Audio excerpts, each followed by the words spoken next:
Bonjour tout le monde, vous m'entendez? Parfaitement. Bonjour. Ah, très bien.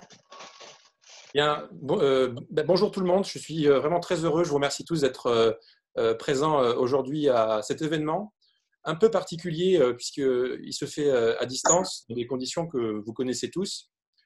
On est plus de 60 là aujourd'hui à être tous ensemble et on sera certainement aussi davantage à 18h sur la chaîne YouTube de Montigny-lès-Metz pour suivre cette manifestation à l'occasion de la journée du 9 mai. Donc, je voudrais saluer tout d'abord, pour commencer, quelques personnes qui sont parmi nous et que je remercie vivement d'être là. Tout d'abord, monsieur le maire de Montigny-lès-Metz, donc Jean-Luc Boel, qui est avec nous. Bonjour. Bonjour tout le monde. Bonjour. Bonjour. Bonjour. Bonjour, monsieur. Bonjour.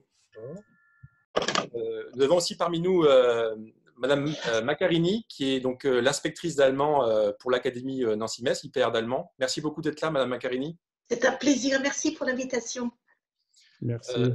Nous avons aussi la direction de Jean 23 qui est très très bien représentée aujourd'hui, puisque j'ai vu, donc il y a Monsieur Larori. Bonjour à tous. Bonjour, monsieur. Vous voyez, j'ai pas vraiment quitté Jean 23, si vous voyez le fond, là, je suis peut-être un peu confiné dans le jardin. Vous êtes pas Nous mal avons- là. Nous avons aussi Patrick Trimbure, qui est le responsable du cycle lycée, Bonjour à vous tous. Bonjour. Bonjour. Bonjour. accompagné de Marianne, qui est enseignante dans l'établissement. Bonjour. On a avec nous aussi, j'ai cru voir Jean-Marc Toupens, Oui, Oui, il est là. voilà, le responsable du collège. il n'a pas mis son micro, Jean-Marc. Je ne sais pas si Michel Jacques est là. Bonjour. Non, je ne sais pas, je ne l'ai pas vu encore. Non. On la salue même de loin de toute façon. On a avec nous aussi Monsieur Castille. Donc je disais que c'était notre caution historique pour aujourd'hui, donc professeur d'histoire géo au lycée, à l'ensemble scolaire. Madame Bonjour. Julie Gratz aussi, qui est parmi nous du Centre européen Robert Schuman de Sichazel. Bonjour, Merci oui, de ta présence. merci. Bonjour. Bonjour. On a également Laure Torello, donc, qui est avec nous de Lausanne et qui est archiviste à la Fondation Jean Monnet, voilà, à Lausanne. Donc, on la remercie aussi, parce qu'ils ont été d'une grande aide pour le travail qu'on va présenter aujourd'hui. Et puis, je salue aussi au passage Vincent Besançon, qui est votre responsable, je crois, archiviste à Lausanne. Exactement. Voilà, merci à vous. Alors, je vous préviens juste sur deux petits éléments. Donc, notre entretien est enregistré, et puis vous étonnez pas si de temps en temps je passe à l'allemand sur quelques mots.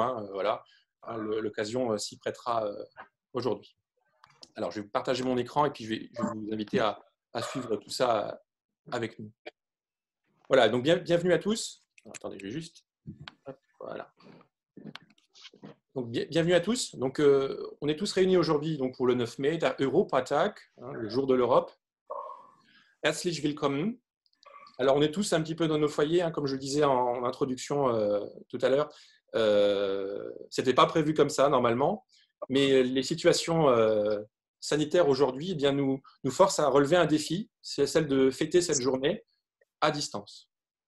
Alors, pour cette journée, pour ce programme, alors, je ne vais pas tout vous lire, je vous donne simplement quelques points qu'on va aborder durant notre entretien d'aujourd'hui.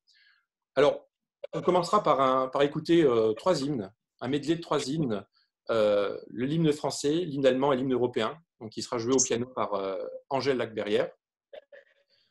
Ensuite, je vous expliquerai un petit peu le projet en lui-même, en quoi il consiste, en quoi il a consisté, quelle était la genèse de tout ça, et puis quelle était la stratégie, l'esprit de notre projet.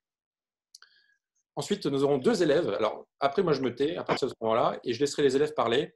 On aura 2 élèves, donc Antoine Laguerre et Julien Boutreau de Terminal, qui vous présenteront l'image que vous pouvez voir en fond maintenant. À 15h, si on respecte le timing, on vous présentera ce qu'on a appelé un jukebox européen. Alors, c'est vrai que le mot jukebox n'est pas forcément un terme très moderne. Et vous comprendrez très vite qu'est-ce qu'il en ressort de ce jukebox, ce fameux jukebox européen, qui est donc présenté par 2 élèves de collège. Ensuite, nous écouterons la déclamation d'un discours un peu particulier, qui est un discours dit uchronique. Alors, on vous expliquera un petit peu après ce qu'on entend par uchronique. Et nous terminerons notre manifestation par une prise de parole de Monsieur le maire, de Jean-Luc Baul, sur les problématiques et les enjeux européens, puisque Monsieur le maire, vous avez tous les jours à vivre cette Europe, au niveau de la région, au niveau de la métropole et au niveau de Montigny. Également nous expliquer peut-être quel est le rôle de cet espace Europa de Montigny, et puis les perspectives futures. Voilà un petit peu le programme pour cet après-midi. Alors pour commencer, je vous propose un petit peu de musique. Donc Angèle va donc nous jouer ces 3 hymnes, français, allemand et européen. Voilà. Alors aidé d'Antoine Bertrand voilà, sur le montage. N'oublions personne.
Voilà, merci de votre écoute.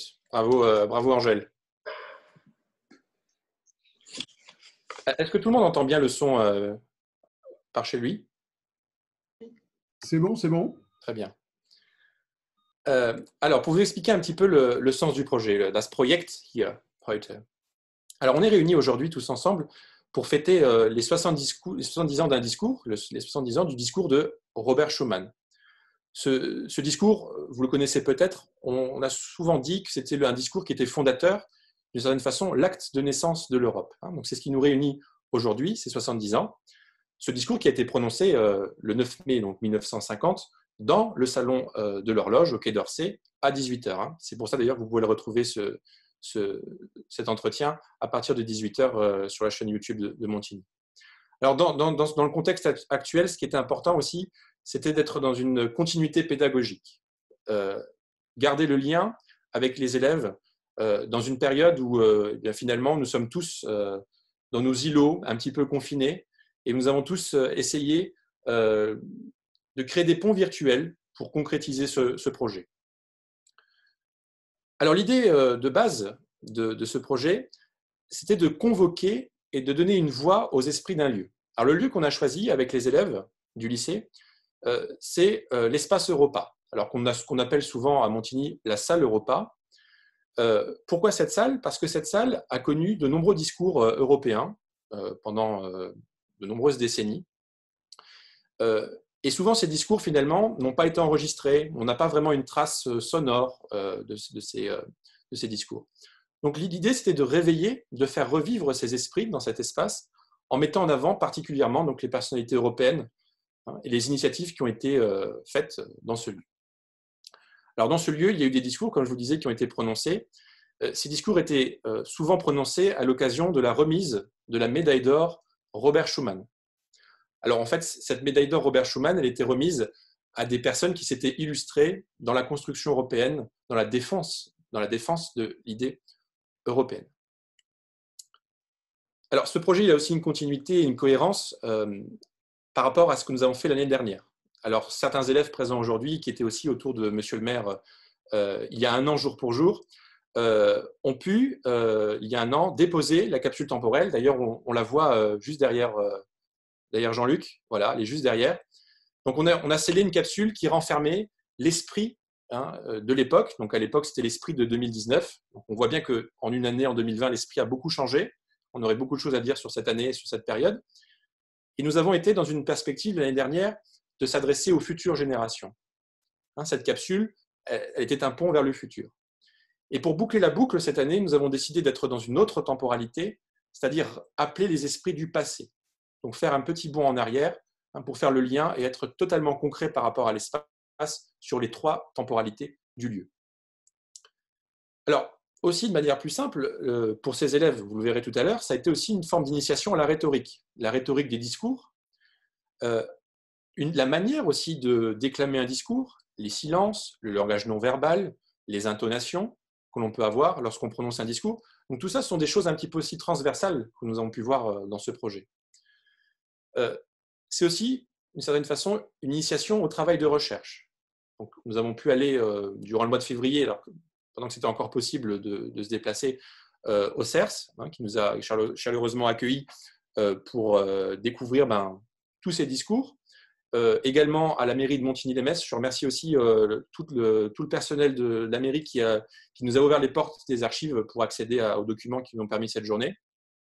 Eh bien, une initiation aux travaux de recherche qui demande de la méthode, qui demande de savoir filtrer des informations, comme à la recherche d'un trésor.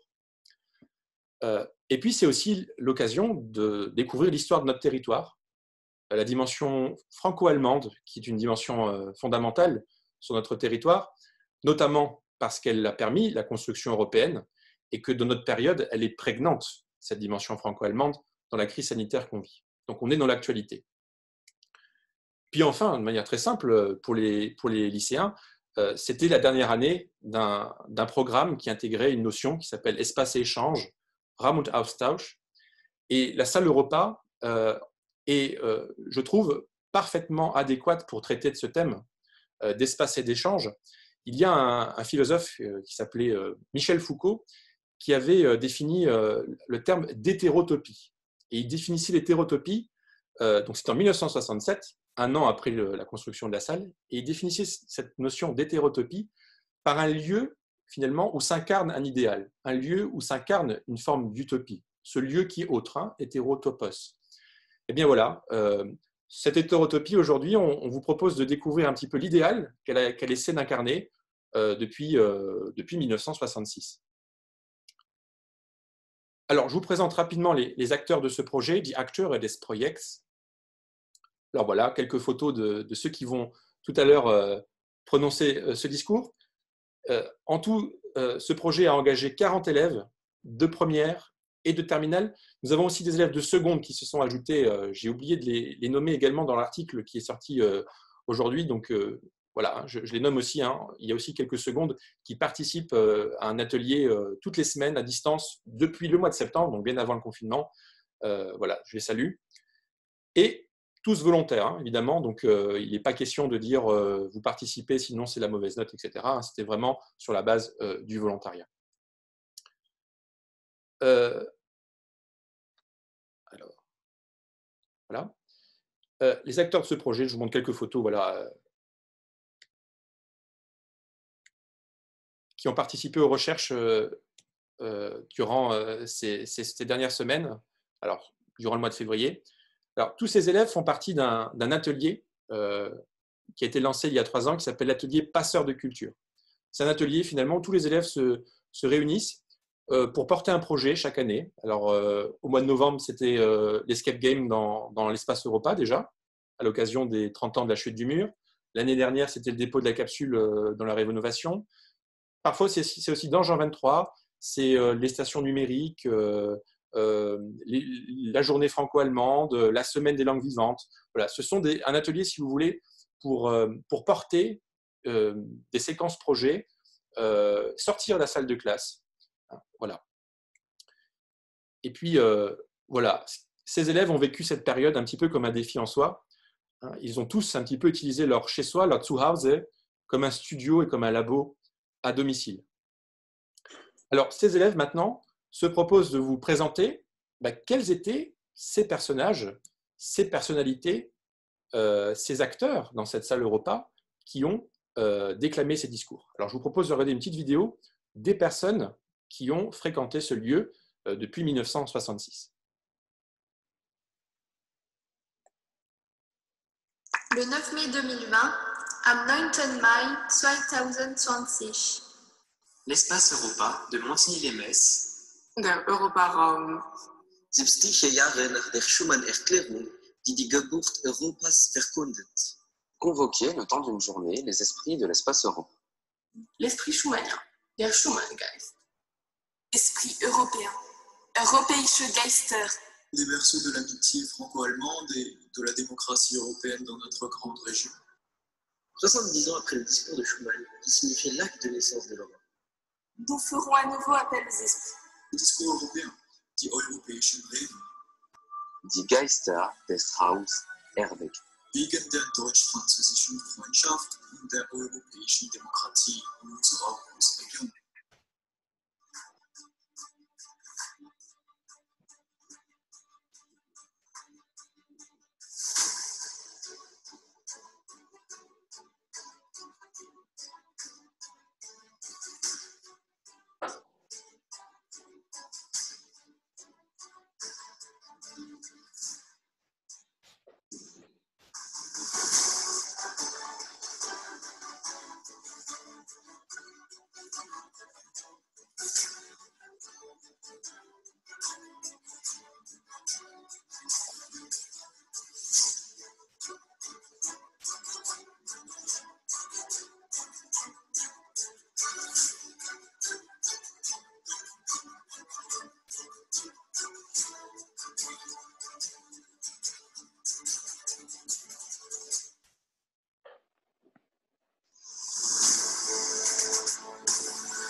Alors voilà, comme vous pouvez le voir, hein, une des personnalités prestigieuses présentes au début pour l'inauguration, nous avons eu Konrad Adenauer qui était venu, vous le voyez en train de saluer, serrer la main à Joseph Schaff en 1966 pour l'inauguration de cette salle.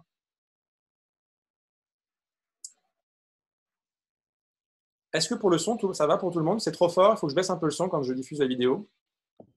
Non, il me semble que c'est correct. D'accord. Oui. Merci. Alors maintenant, je vais laisser la parole aux élèves. Voilà. Ça va être à eux de commenter un petit peu leur travail. Alors tout d'abord, cette fresque qui représente les échanges dans cet espace. Donc, il va vous être présenté par Antoine Laguerre et Julien Bautreau. Julien et Antoine, vous êtes avec nous? Nous sommes là. Eh bien, vous avez la parole, c'est à vous. Eh bien, tout d'abord, bonjour à tous, à ceux qu'on n'aurait pas salués, qui sont arrivés un petit peu après nous.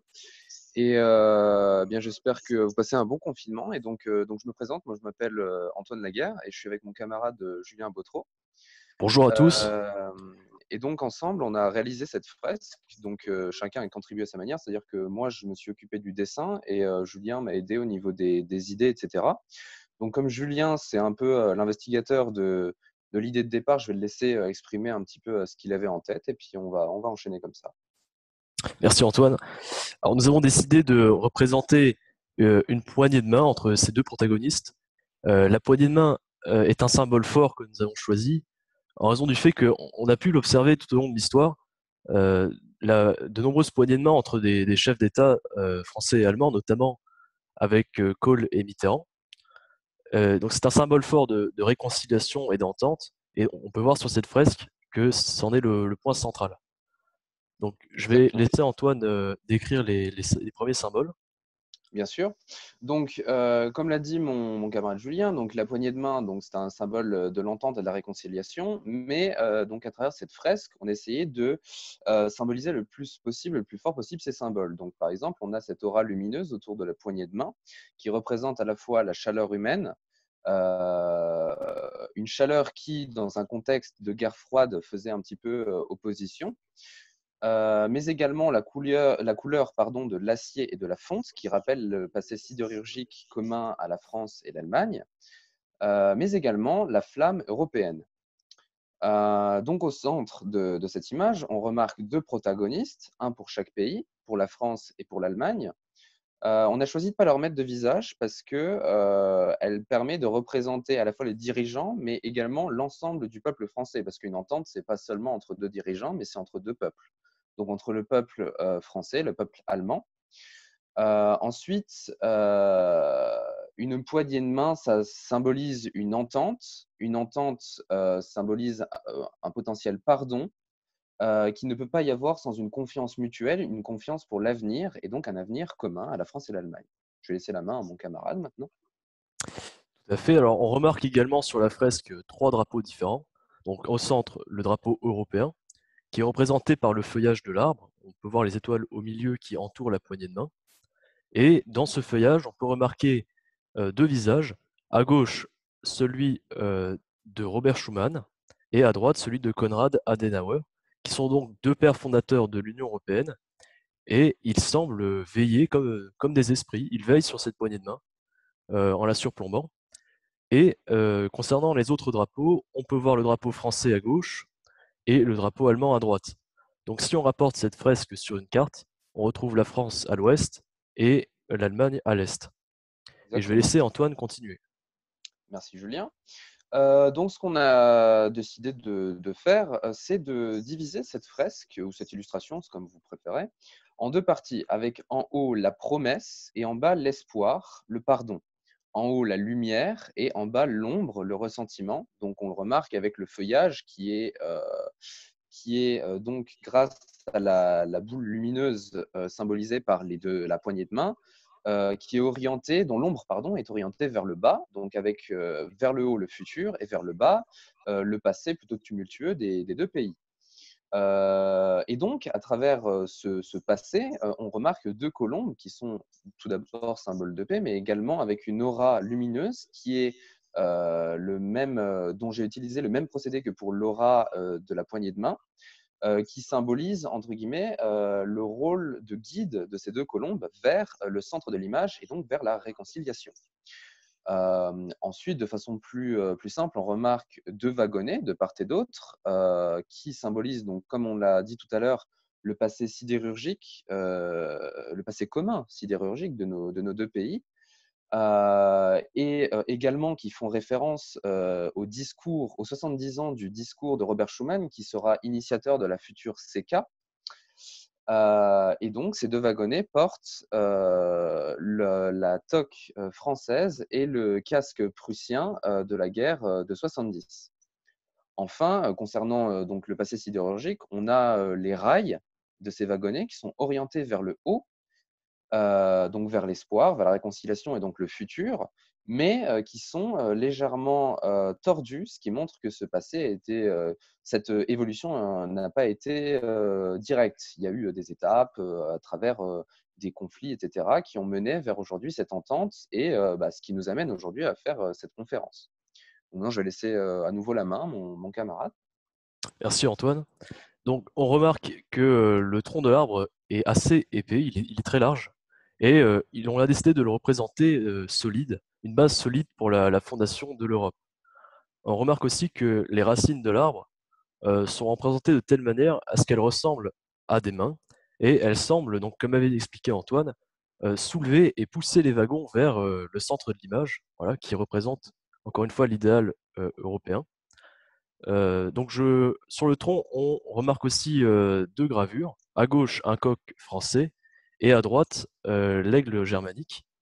Donc ces gravures représentent une volonté ancrée dans le tronc de représenter les pays.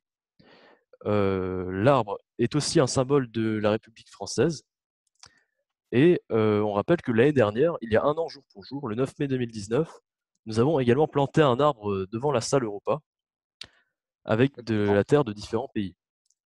La poignée de main est un symbole qui est assez récurrent dans la salle Europa. C'est un symbole de passage. Et elle représente les nombreuses poignées de main qui ont eu lieu dans la salle Europa. Exactement. Et donc, merci Julien. Et donc, Julien et moi vous remercions de nous avoir écoutés à travers cette explication du dessin qu'on essayait de réaliser pour au mieux représenter cet événement qui nous est possible grâce à vous tous et également à notre professeur.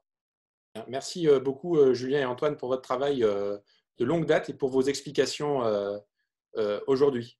Merci à vous. Il n'y a pas de souci, monsieur. Merci pour votre écoute. Bravo, merci. Je vous propose ensuite d'enchaîner sur un autre élément.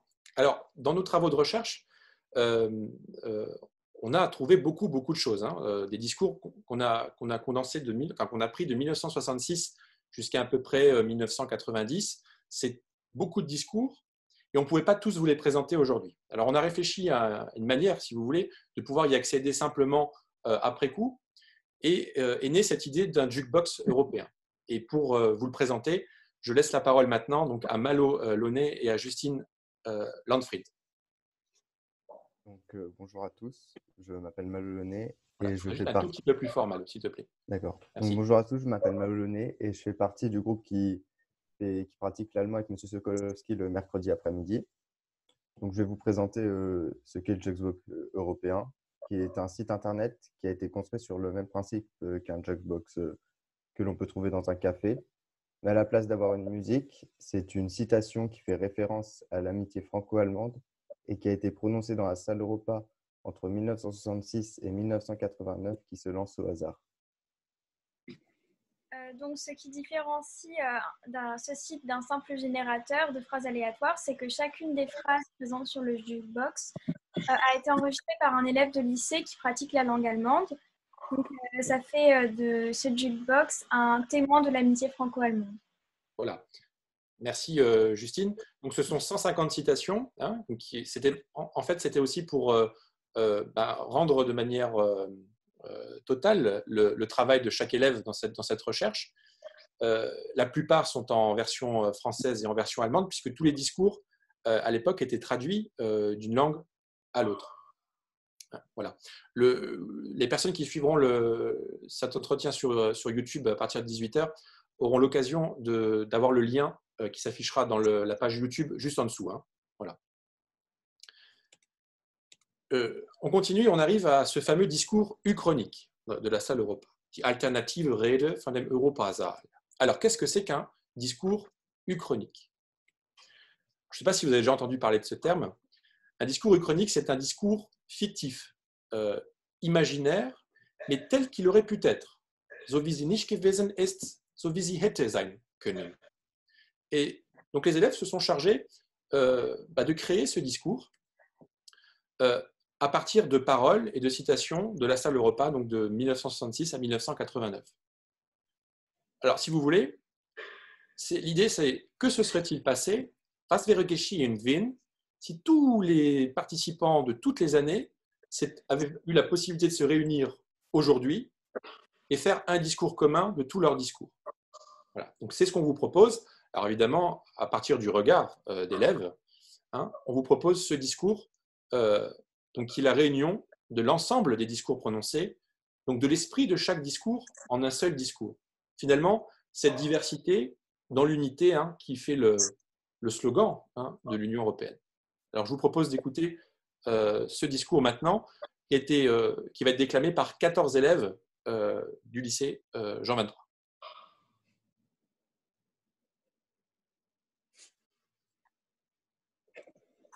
Mesdames, Messieurs, au centre de l'Europe perturbée, un cœur continue à battre au rythme proposé par Robert Schuman, qu'aucune force n'a pu ébranler ni vaincre.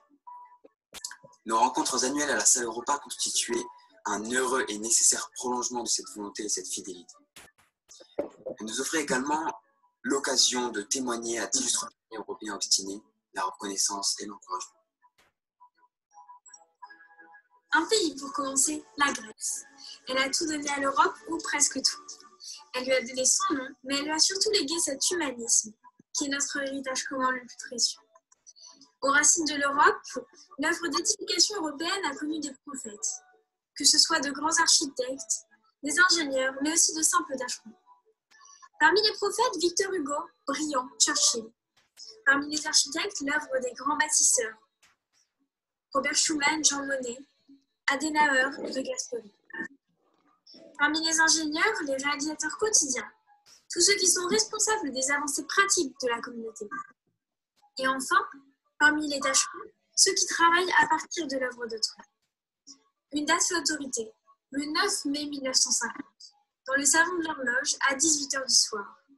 Le discours de Robert Schuman, la fameuse offre de Robert Schuman, était bien l'acte de naissance de l'Europe. Un constat, les communautés européennes sont nées de l'imagination, tournées vers le futur en dépit des échecs du passé, qui étaient présents à l'esprit. Die europäischen Gemeinschaften verdanken ihre Entstehung einer trotz unübersehbarer negativer Erfahrung in der Vergangenheit in die Zukunft gerichteten.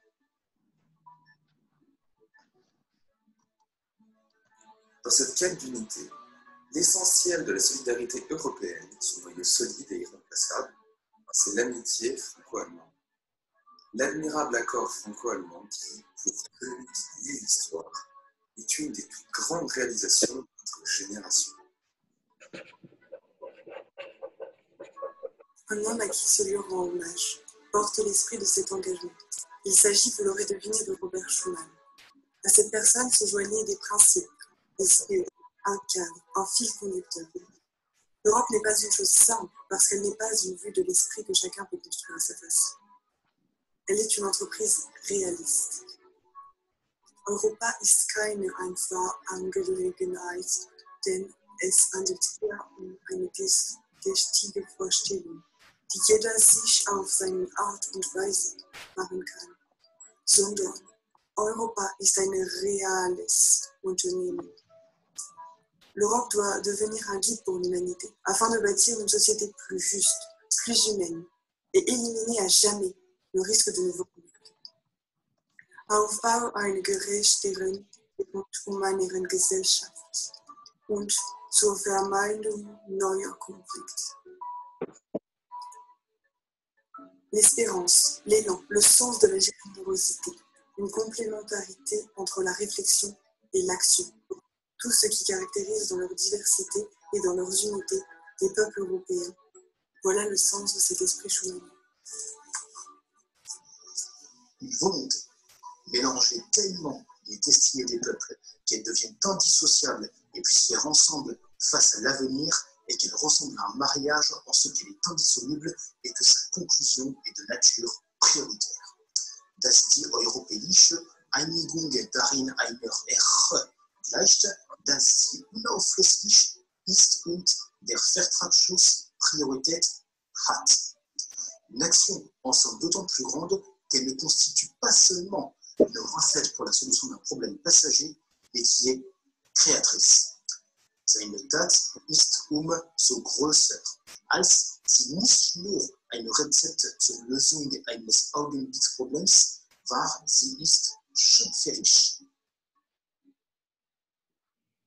De cette salle Europa s'exprime aussi l'idée de la paix et du pardon comme valeur fondamentale. L'Europe est effectivement la plus belle rencontre qui pouvait être faite après la guerre et les atrocités de 1939 à 1944. Der europäische Gedanke stellt nach den schrecklichen Kriegsereignissen der Jahre 1939 von 1944 das beste Terrain für Begegnungen dar, das man sich vorstellen könnte. Cette dernière constitue une grande étape dans l'histoire de la paix, de la liberté et de l'esprit. Cette belle idée qui voulait que l'on combatte avec les armes de l'imagination la guerre qui était dans les esprits. De cette salle Europa s'exprime aussi l'idée d'une promesse, d'un engagement quotidien pour l'avenir de l'idée européenne. L'essentiel est de commencer l'Europe. Die Hauptsache ist, anzufangen, Europa zu schaffen. Lancé le chancelier Adenauer le 2 juillet 1966 in situ. En effet, ce serait une erreur grave de voir notre salut dans un statu quo perpétuel. Le refus de l'effort et du risque est comme la capitulation, la pire des défaites. L'Europe elle-même doit sortir des vieilles ornières. Sinon, elle sombrerait dans la routine et la passivité, cette éternelle tentation du timide. Là aussi, des ordres de mission. Défendre ce qui est réalisé. Poursuivre sans abandon. Travailler à la lente évolution qui parviendra un jour à dévoiler l'expression politique d'une Europe unie. Il s'agit de mener cela avec la tranquille conscience d'hommes qui sont sûrs ainsi de travailler pour la paix. Verteidigen, was schon realisiert worden ist, ohne aufzugeben, an der langsamen Entwicklung weiterzuarbeiten, die eines Tages dazu führen wird, die politische Gestalt eines vereinten Europa zu formen. Wir werden es tun mit der Ruhe und dem Bewusstsein der Menschen, die sicher sind, auf diese Weise für den Frieden zu arbeiten. Vous l'aurez compris, la construction d'une Europe unie est une œuvre de longue haleine dont les retards et les détours ne doivent pas nous décourager et nous obliger à de nouveaux efforts.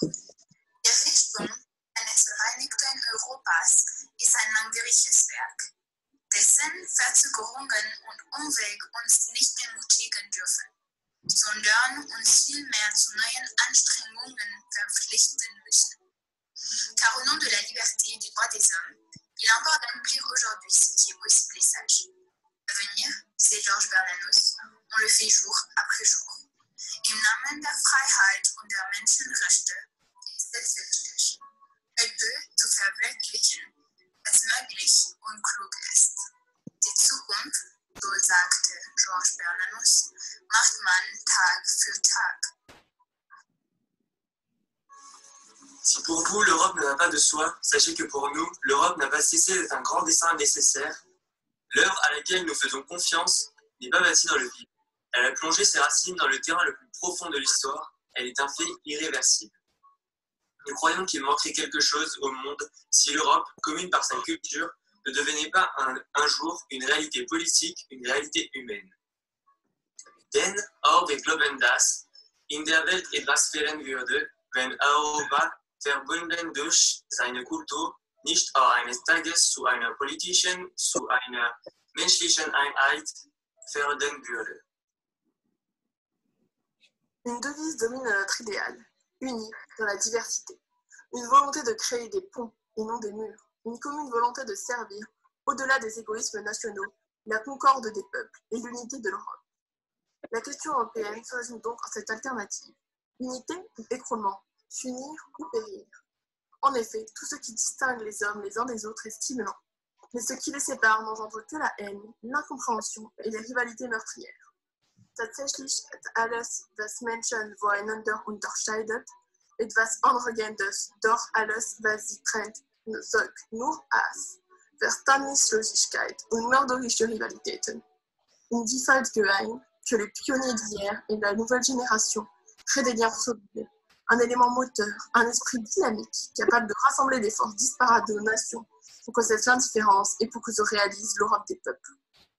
Nun bedarf es Feindswitchen der Pioniere von gestern und der jungen Generation noch festen Bindungen eine treibende Kraft, eine dynamische Geist, die auseinanderstrebenden Kräfte unserer Nation zusammenzufassen, damit die Gleichgültigkeit ihr Ende finden und das Europa der Völker Wirklichkeit wird. Une fraternité qui, en somme, connaît les frontières nationales tout en les préservant en ce qui concerne le patrimoine moral. Ce lieu, la salle Europa, est aussi un moyen d'expression, un plaidoyer pour une Europe de la solidarité. Car le monde moderne, la technique moderne, impose la solidarité et l'interdépendance. Nous savons que si nous n'affrontons pas ensemble les difficultés, elles le seront encore plus dures pour chacun d'entre nous. Doch wir sind solidarisch und wissen, dass die Schwierigkeiten, wenn wir nicht gemeinsam bewältigen, für jeden von uns umso schwerer allein zu überwinden sind. Et nous constatons que trop souvent, on ne s'unit en fait qu'en face d'un grave et proche péril. L'union ne se fait pas d'elle-même, elle est de la nécessité.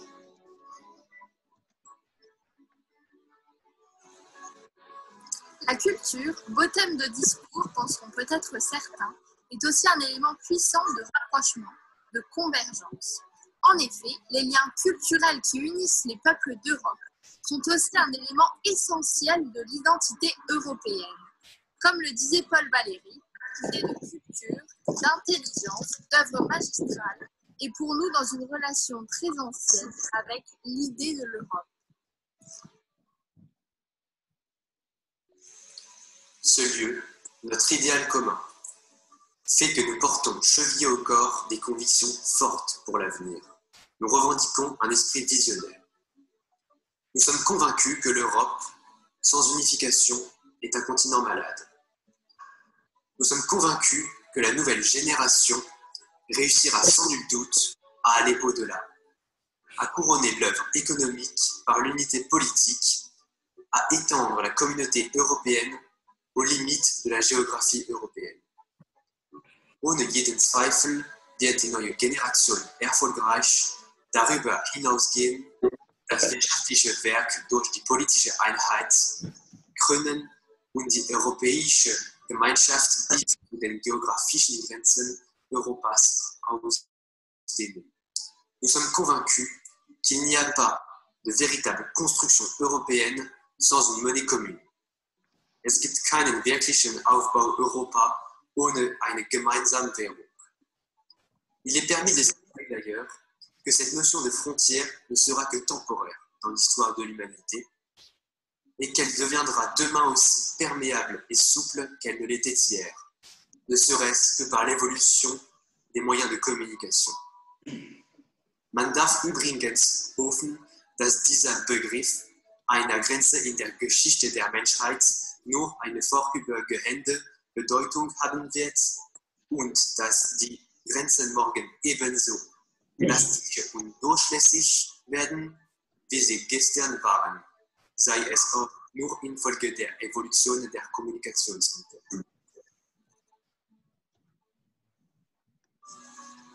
Si nous croyons notre idéal beau, fort et sincère, nous ne sommes pour autant pas naïfs des difficultés, des freins de son développement.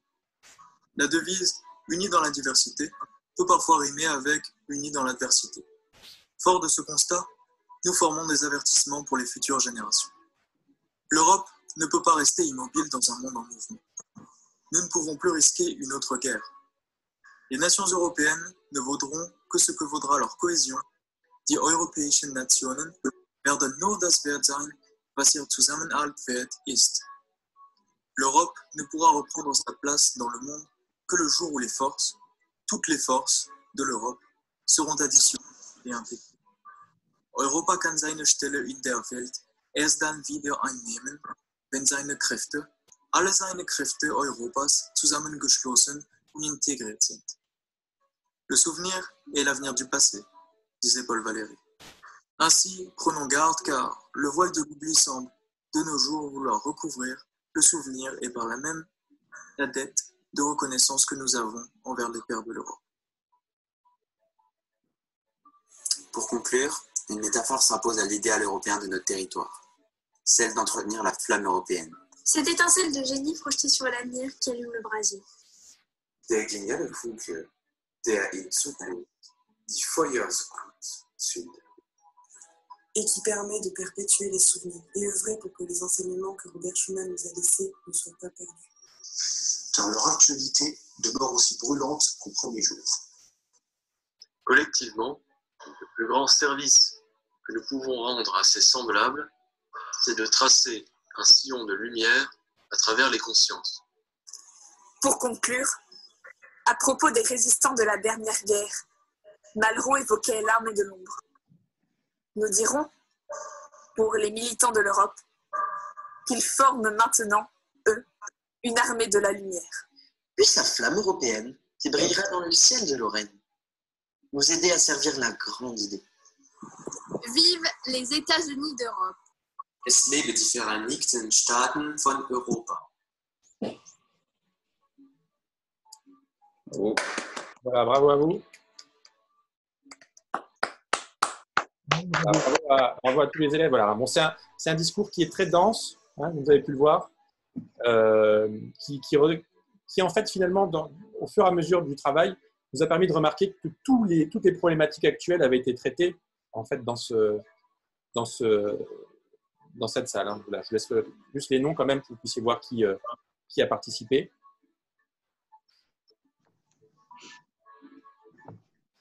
J'espère n'avoir oublié personne. Si c'est le cas, il faut me le dire tout de suite. Hein, parce que...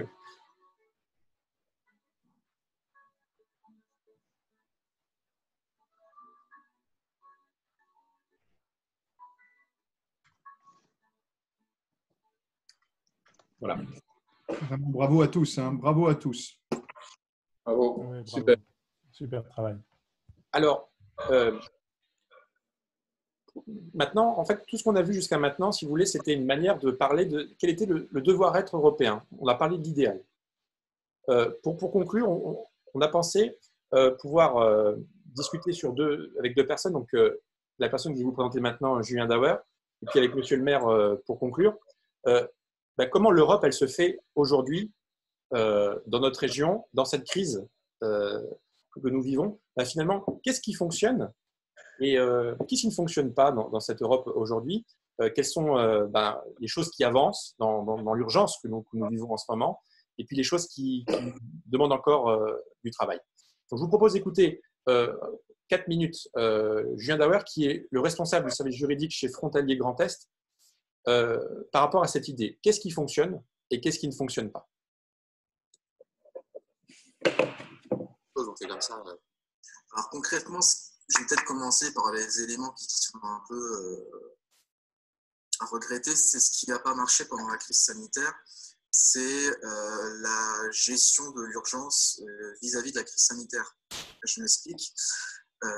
Du fait que beaucoup d'États, je prends nos pays voisins, Allemagne, Belgique, Luxembourg et Suisse, ont craint cette pandémie, il y a des décisions qui ont été prises dans l'urgence.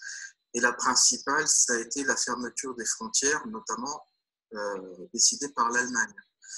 Cette décision, elle est liée notamment à une prise de position de l'Institut Robert Koch en Allemagne, qui a cartographié la région Grand Est comme une zone à risque. Et en l'occurrence, Berlin a suggéré donc la fermeture des frontières avec la France et le Luxembourg notamment. Ce qui fait qu'à partir du 16 mars, lorsqu'il y a eu les mesures de confinement qui ont été prises un petit peu partout au niveau de notre région Grand Est et de nos pays voisins, les frontaliers qui se rendent tous les jours au travail se sont retrouvés dans une situation qu'on n'avait pas vécue depuis 25 ans, c'est-à-dire depuis la mise en place des accords Schengen qui permettent à chaque Européen de circuler librement sur les États membres. Par contre, là où il y a eu un point positif, c'est que les instances, les différents lenders, la région Grand Est, la préfecture et les États voisins ont tout de suite commencé à discuter. Alors, c'est une grande leçon à retenir, c'est qu'il y a des décisions qui ont été prises en urgence. C'est vraiment la principale, c'est la fermeture des frontières qui a sonné un peu comme un recul sur cette Europe qu'on vivait. Il suffit de voir un petit peu les photos qui circulent dans la presse locale. C'est des barrages, vraiment, on ne peut pas passer du tout. Il y a des villages près de la frontière, notamment Mosellane de l'Est, qui ont été presque coupés en deux. Vous avez des morceaux de territoire qui jouxtent les frontières. Par contre, voilà, il y a mise en place d'une coopération transfrontalière dans l'urgence, à distance. C'est peut-être bête, mais tout le monde a travaillé à distance, que ce soit les agents de la région, la préfecture, avec les problématiques que ça peut créer, tout simplement. Et c'est vraiment une des choses qu'il faut retenir, c'est qu'il y a eu des avancées dans cette crise. L'un principal, c'est notamment sur le télétravail. Donc le télétravail, ce qu'il faut savoir, c'est que lorsque vous êtes un résident d'un pays et que vous traversez une frontière pour travailler, il y a des questions qui vont se poser, sécurité sociale, fiscalité. Avec la crise du Covid-19, les États ont décidé ensemble de suspendre tous ces freins législatifs qui pouvaient créer une incertitude juridique. Je ne vais pas rentrer dans le détail, mais c'est principalement où est-ce que j'avais payé mes cotisations sociales si je télétravaille tout le temps. Ça, c'est vraiment été une grande avancée. C'est des sujets qui sont en négociation depuis des années avec les différents États, Allemagne, Belgique, Luxembourg et Suisse. Et là, du jour au lendemain, les États ont dit « Ok, il y a une crise sanitaire, eh bien, on suspend tous les problèmes, tous les obstacles législatifs qu'on avait et on arrive à une solution qui permet de faciliter la vie de tout le monde. » Enfin, au niveau de notre structure, pour moi, ce qui est un dernier point, c'est qu'on fait partie du réseau EURES qui promeut la mobilité européenne. Et les agents EURES ont continué à échanger de manière quotidienne sur comment solutionner toutes les questions qui sont liées à la mobilité des travailleurs, des futurs travailleurs et des anciens travailleurs. Donc, il y a quand même eu une coopération, malgré ce qu'on peut lire partout, entre l'Allemagne, la France, la Belgique, le Luxembourg et la Suisse. Voilà pour l'intervention de Julien Dauer. Je remercie aussi beaucoup. Alors, il s'est prêté au jeu avec nous mercredi pendant qu'on répétait l'intervention d'aujourd'hui. Hein, donc, voilà, je remercie beaucoup Julien Dauer. Et puis, voilà, pour terminer, l'intervention de M. Jean-Luc Boll, donc direct von Herrn Jean-Luc Boll, maire de Montigny-lès-Metz, président de Metz Métropole et premier vice-président de la région Grand Est, qui vraiment nous fait l'honneur aujourd'hui d'être présent pendant toute cette heure hein, pour nous présenter un petit peu les problématiques et les enjeux européens actuellement, le rôle d'un espace tel que l'espace Europa à Montigny, les perspectives futures, hein, die europäischen Zielsetzungen, Rolle des Europaraums in Montigny und die Zukunftsperspektive. Jean-Luc, je te donne la parole. Merci beaucoup, Dimitri. Liebe Freunde, chers amis, je suis très heureux de vous retrouver ici chez vous, parce qu'en effet, il y a un an, jour pour jour, nous étions dans cette salle à sceller cette capsule temporelle qui est juste derrière moi et qui donne à la fois l'esprit du temps, mais aussi quelles étaient à l'époque vos aspirations pour l'avenir. Et je crois qu'aujourd'hui, avec cette crise que nous traversons, cette période assez incroyable et exceptionnelle, je crois que probablement le contenu de cette capsule en aurait été radicalement différent. En tout cas, pour moi, il reste une chose qui est importante. C'est la conviction, c'est la générosité. La conviction que l'Europe, c'est quelque chose de fort et c'est quelque chose qui est à la fois immatériel peut-être, mais qui est quelque chose qui doit être intangible dans nos vies. Jean Monnet avait dit l'Europe se forge dans les crises. Et c'est vrai que le discours auquel nous avons fait référence tout à l'heure et duquel nous fêtons aujourd'hui les 70 ans dans le Salon de l'Horloge le discours de Robert Schuman, ce discours fondateur de l'esprit européen et de l'unité de l'Europe à travers la fondation de la communauté européenne du charbon et de l'acier. Eh bien, ce discours résonne toujours comme quelque chose, comme une sorte de jalon, de phare dans la longue marche, dans la nuit, des peuples européens. Ce discours intervenait 5 ans après la Seconde Guerre mondiale, qui était une tragédie atroce, qui a connu la Shoah, qui a connu les pires atrocités. Et évidemment, cette guerre succédait à la Grande Guerre, dont on disait qu'elle devait être la der des der, la guerre 14-18, un mort dans chaque famille française. Et cette Grande Guerre faisait suite à cette guerre franco-allemande de la guerre de 1870.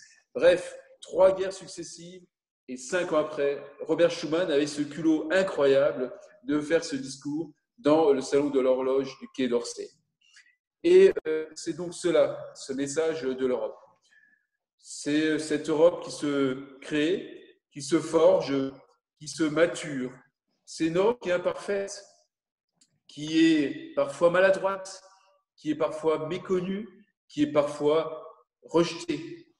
Et ce que nous venons d'entendre à l'instant, c'est vrai que le premier réflexe a été une fermeture des frontières. C'est quelque chose que nous ne connaissions plus, que les travailleurs frontaliers qui partent de l'autre côté en Sarre pour travailler ou en bas de Württemberg, eh bien, se retrouvent à devoir présenter les papiers, à devoir revenir comme avant Schengen et avant cette période d'ouverture. Et puis l'Europe a su aussi rebondir. D'abord s'excuser, et j'ai assisté il y a 2 semaines à une visioconférence comme un peu celle que nous faisons aujourd'hui avec Amélie de Montchalin, secrétaire d'État aux Affaires européennes, et Michael Roth, son homologue allemand. Et celui-ci a présenté les excuses car nous savons que cela a blessé beaucoup de travailleurs et je crois que de toute façon, les frontières, on n'y est plus fait pour cela et de toute façon que le virus n'a pas de frontières et qu'il nous sera de toute façon nécessaire de vivre avec. Et puis l'Europe a su, derrière sa présidente Ursula von der Leyen, s'organiser, suspendre ses règles de concurrence, faire être un accélérateur formidable sur les problématiques sociales et créer pour les personnes mises en difficulté des véritables accélérateurs de solidarité. Et puis, il y a aussi, pour nous qui avons été très, très impactés au niveau de la région Grand Est, ces formidables gestes de la part de nos amis européens pour accueillir les personnes malades du coronavirus dans leurs hôpitaux. Donc voilà des choses concrètes et réelles peut-être auxquelles certainement Robert Schuman n'aurait certainement pas pu les renier. Et je crois que lui-même qui disait que les dures leçons de l'histoire ont appris à l'homme de la frontière que je suis à se méfier des improvisations hâtives, des projets trop ambitieux, mais elles m'ont appris également que lorsqu'un jugement objectif, mûrement réfléchi, basé sur la réalité des faits et l'intérêt supérieur des hommes, nous conduit à des initiatives nouvelles, voire révolutionnaires. Il importe, même si elles heurtent des coutumes établies, les antagonismes séculaires et les routines anciennes, de nous y tenir fermement et de persévérer. L'Europe ne se fera pas en un jour ni sans heurts. Rien de durable ne s'accomplit dans la facilité. Pourtant, déjà, elle est en marche. Voilà, c'était Robert Schuman qui disait cela. Et donc, il y a 1 an, mes amis, nous avions planté, et Julien et Antoine m'ont rappelé, 2 arbres, pas un seul, mais 2. Un chêne. Le chêne, c'est l'arbre qui exprime la force, l'arbre qui a des racines profondes et qui est quelque part l'arbre du nord de l'Europe. Et puis, il y a l'olivier. L'olivier, c'est le rameau d'olivier. C'est le symbole de la paix. Et nous avions également donc mis de la terre de différents pays d'Europe avec nos amis européens, avec le président du Landtag de la Sarre, Stéphane Toscani, avec le préfet, avec voilà, tous ces amis qui étaient venus apporter de la terre, y compris de la terre sainte d'Israël, et puis aussi de la terre du sable de plage de Normandie et de la terre d'Afrique. Et voilà ces deux arbres-là, eh bien, je suis tout près d'eux et je vois qu'ils prospèrent. Ils sont là. L'olivier a 250 ans, il fait plein de petits. Et puis le chêne que je croyais mort, eh bien, est reparti de plus belle. Et donc ces arbres-là, eh bien, ils symbolisent à la fois la République française, mais aussi, et c'est donc sous les uniformes des préfets et sur les armoiries de la République. Et puis c'est aussi le symbole de cette Europe qui sait créer du lien, qui sait se pencher à la fois sur l'avenir avec des racines profondes, avec comme vecteur essentiel qui viennent abreuver ces valeurs, la paix universelle dont nous avons également parlé tout à l'heure. Et puis, quel est l'avenir pour l'Europe? L'avenir, il a été fondé à nouveau récemment par la volonté du président de la République française, Emmanuel Macron, et la chancelière Angela Merkel. Et j'ai eu cette occasion unique de participer à cette rencontre à Aix-la-Chapelle le 22 janvier 2019, où ils ont scellé de nouveau un accord d'approfondissement après l'accord de réconciliation qui avait eu lieu le 22 janvier 1963 entre Konrad Adenauer et le général de Gaulle. Et donc aujourd'hui, il nous appartient à nous de faire fonctionner cette Europe. Nous autres gens de la frontière, comme disait Robert Schuman, ceux du Grand Est, eh bien, nous avons un rôle particulier à jouer. Nous avons 700 km de frontières avec nos amis suisses, qui n'est pas dans l'Europe, mais ils sont nos voisins et nos amis, avec les Allemands, avec les Luxembourgeois, avec les Belges. Eh bien, nous avons quelque chose à imaginer pour l'avenir. On me dit souvent, ton Europe, c'est quelque chose d'utopique. Eh bien, justement, la vie publique, ça doit être fait, ça doit se nourrir avec des utopies, pourvu qu'elle puise ses racines dans des idéaux et comme cette valeur de paix que j'évoquais tout à l'heure, mais aussi ces idéaux de générosité, c'est le mon deuxième point. Et aujourd'hui, ce que vous avez fait, chers amis de Jean 23, et j'en suis particulièrement fier, eh bien, cela me rappelle cette capsule temporelle, mais cela me rappelle aussi que cette Europe, eh bien, c'est nous qui devons la faire. Elle est à inventer, elle est à réinventer sans cesse. Nous avons une crise, on se parle par écran interposé, mais bientôt nous allons nous rassembler.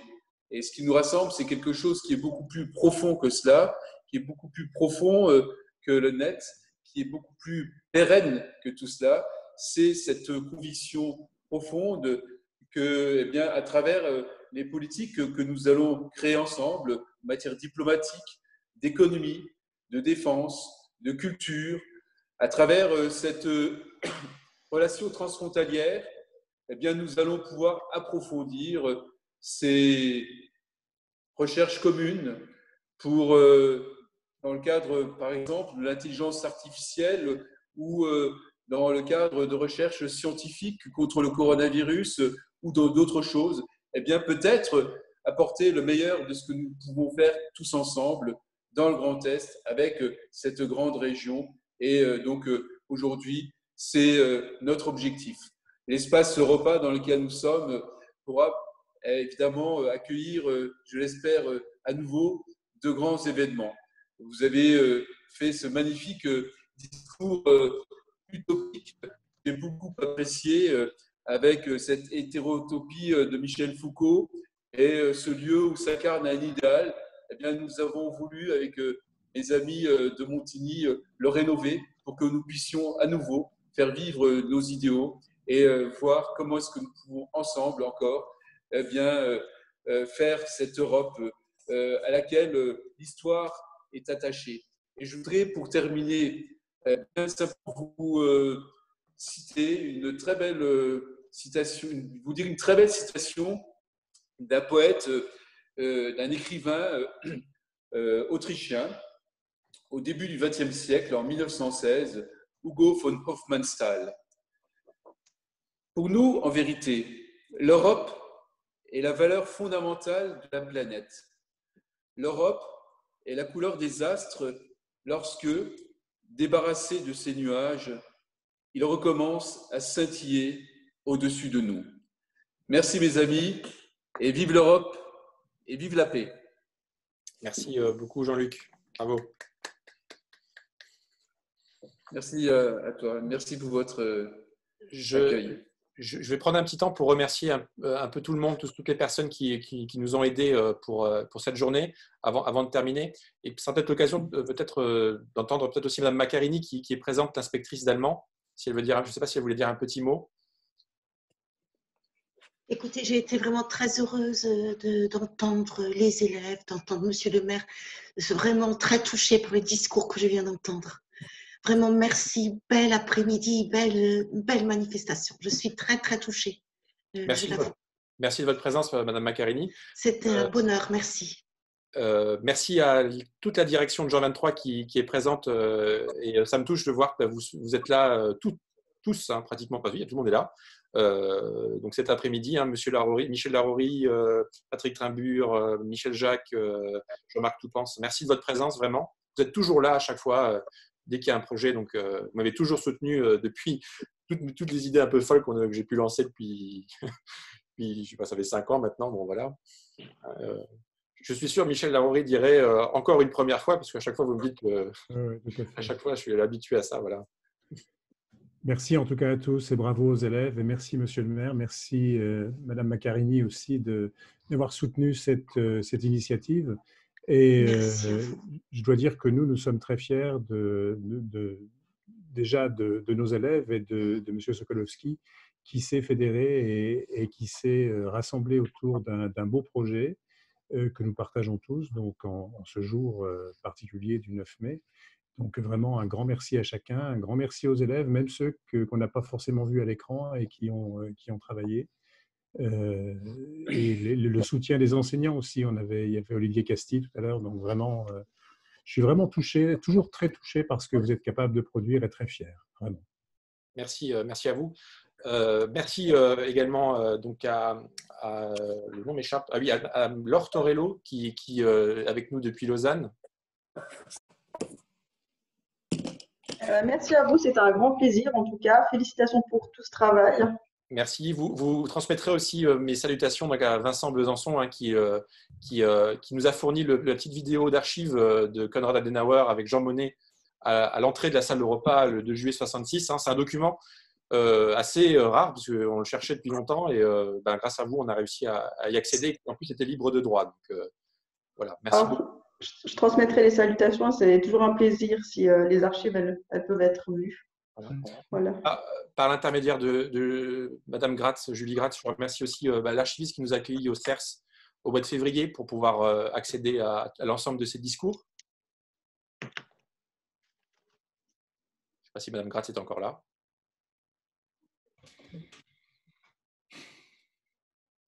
Bon voilà, j'ai fait mes... Votre micro est coupé, on ne vous entend pas. Pardon? C'est bon, vous m'entendez? Oui, voilà. Oui. Donc, je voulais vous remercier pour l'invitation et je voulais vraiment féliciter les élèves pour leur recherche, pour leur travail. Vous avez véritablement fait revivre les esprits du lieu et particulièrement l'esprit schumannien. Je pense que s'il était toujours parmi nous, il serait aussi très ému et remarquablement impressionné par votre travail que je ne manquerai pas de relayer parce que malgré la situation, on va quand même essayer de tenir un 9 mai, mais qui serait éventuellement prévu en septembre durant les Journées du patrimoine. Donc vous êtes évidemment tous cordialement invités et en tout cas, je ne manquerai pas de relayer votre travail qui est véritablement exceptionnel. Merci à vous en tout cas. Merci à vous. remercier évidemment les élèves aussi. Hein, qui, Oui, bien sûr, évidemment. Peut-être que chacun à votre tour pourriez dire bonjour, comme ça on pourrait voir votre tête, parce que c'est vrai qu'on ne vous a pas tous vus, les élèves là. Vous êtes une cinquantaine à être connectés. Peut-être pourriez-vous un peu tous dire bonjour. Non, vous pouvez ouvrir votre micro un petit moment maintenant que c'est un peu plus détente. Bonjour. Allez, faites voir un Guten Tag. Guten Tag. Guten Tag. Voilà. Merci à vous. Je remercie aussi donc, voilà, la ville de Montigny alors des personnes qui ne sont pas là, mais qui m'ont aussi aidé. Marie, Sylvie Cattal qui m'a ouvert les archives, Jean-Luc Crémer aussi qui m'a aidé dès le début du projet. Donc, et puis Monsieur le maire qui également est toujours présent à chaque événement voilà, porté par Jean 23 dans le cadre voilà, de rencontres franco-allemandes ou de moments fondateurs ou de journées comme celle-ci. Voilà. Je remercie tout le monde. J'espère que j'ai oublié personne dans mes remerciements. Je vous remercie voilà, à tous de votre présence. Et puis voilà, on l'a fait. Hein, voilà, on a relevé le défi qu'on s'était lancé il y a 2 manières. On s'était lancé au mois de janvier pour le 9 mai, puis on se l'est relancé en fait à partir du 17 mars quand on a été tous confinés pour tout de même voilà, réussir à faire ça à distance. Je vous remercie tous, toutes et tous, et puis à bientôt. Monsieur, si je peux juste rajouter quelque chose, je tenais également à vous remercier vous, parce que vous remerciez tout le monde, mais c'est quand même grâce à vous que le projet est debout. Donc je pense que on peut vous remercier pour ça, pour toutes ces années. Voilà. C'est très vrai. Alors, je vous avoue que pour moi, il y a une petite émotion aussi, parce que, si vous voulez, les élèves de terminale qui aujourd'hui s'exprimaient ou avec qui j'ai travaillé sont des élèves que j'ai depuis que en fait, je suis arrivé à Jean 23, depuis l'année de 4e.